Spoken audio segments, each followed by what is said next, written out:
Hello mga Kaps, magandang araw sa ating lahat. Pakita ko lang sa inyo yung naging finish ng ating panel door na ginawa. Ito na siya. Oh. Nabarnisan na natin yan mga Kaps. So yun na yung finish natin mga Kaps ng panel door na ginawa natin. Bali kahapon lang yan nabarnisan ni Mang Rapi.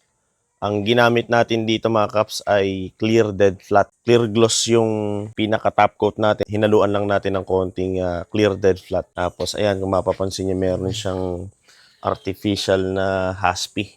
Hindi naman ganun ka over design. Yung halos pangkaraniwan lang. Ayan. Si Mang Rapi ang nagbarnish niyan mga Kaps. Bali mga Kaps, nilalagyan natin siya ng wood blocks pag nagbabarnish tayo kasi mas madali natin siyang mabubugahan yung nakahiga. Yan, kaya meron siyang ganito mga Kaps. Para just in case kahit na hindi pa ganong tuyo yung binuga natin ay pwede natin siyang bilingin kaagad. Hindi sasayad sa ilalim yung nabarnisan na. Kaya kahit isang araw lang kayang tapusin mga Kaps yung pagbabarnis. Yan. Bali ginawa dyan, di pasta muna gamit ang body filler sa lahat ng mga imperfections ng kahoy mga Kaps. Then after that, nag-apply ng sanding sealer, isang coat. Then binatakan natin gamit ang lacquer spot putty na may halong patching compound para madaling lihahin. Tapos after maliha ay binugahan ulit natin yan ng isang patong pa ng sanding sealer na manipis lang. Tapos liha ulit ng 150, ganyan, para kuminis. And then tsaka natin siya na i-winod stain. Kasama na dyan yung, kung mapapansin nyo, meron siyang parang haspi. Ito ay Jimmy Lee na wood mga Kaps. Sa umpisa, medyo talagang maputi yung kahoy. Yan. Ganito siya, kaputi. Tapos, yan na siya ngayon. Bali, ang ginamit nating wood stain dyan mga Kaps ay burnt sienna lang yung pinaka-base natin dyan. Tapos, nag-adjust na lang din tayo ng burnt sienna rin ang gamit natin. Hinalo natin sa sanding sealer para mas tumingkad yung kulay niya. Pati yung haspi na to, burn siya na lang din yan. Medyo pinantingkad lang natin. Kaya naging ganyan yung itsura niya mga Kaps. Tapos after na batakan din nga, wood stain, then sanding sealer. Tapos, pwede na tayo mag-adjust nun ng kulay. Kasi kasabay na nung wood stain natin yung paglalagay ng artificial na wood grain. Yung parang haspi na yan mga Kaps. Patitigasin lang natin ng konti, patutuyuin bago natin siya lalagyan ng ganitong mga haspi. And then after nun ay sanding sealer, tapos a-adjust na natin ng sanding sealer na may halong burnt sienna o kahit anong kulay na gusto nyo. Pwede yan mga Kaps.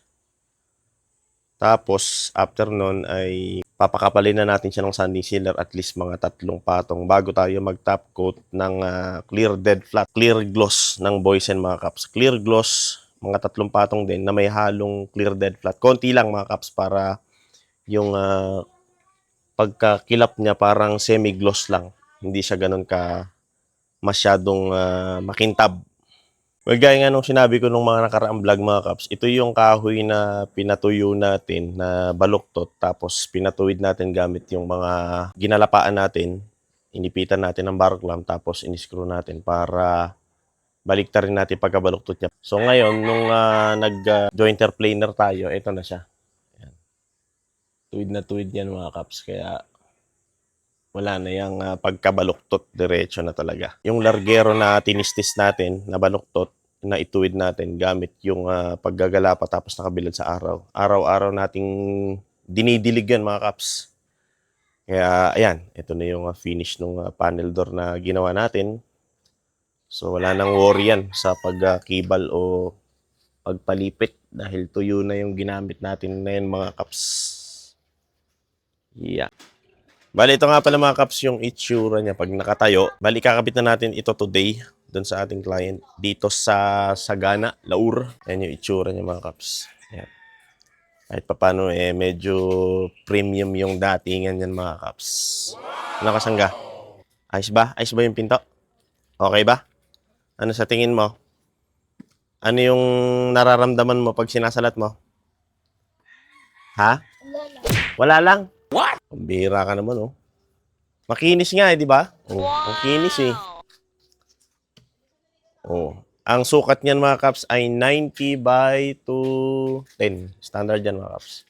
So yan mga kaps, yun ang kagandahan ng molding blade. So shoutout nga pala kay Caps Roy Lanoy, kay Caps 1, Agupitan Jr. Ayan, kamusta kayo? Meron akong ipagagawang molding blade.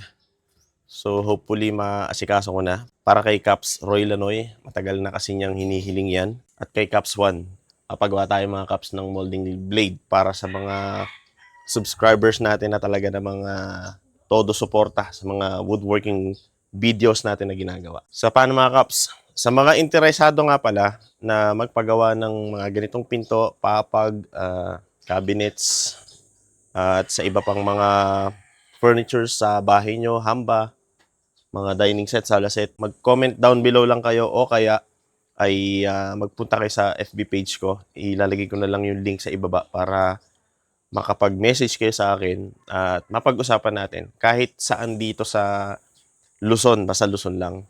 Medyo mahirap kasi yung delivery kapag tawid dagat na eh. Anyway, kasi ang magiging problema dun yung shipping. Yun lang yung magiging mabigat. Pero within Luzon, okay naman mga Kaps.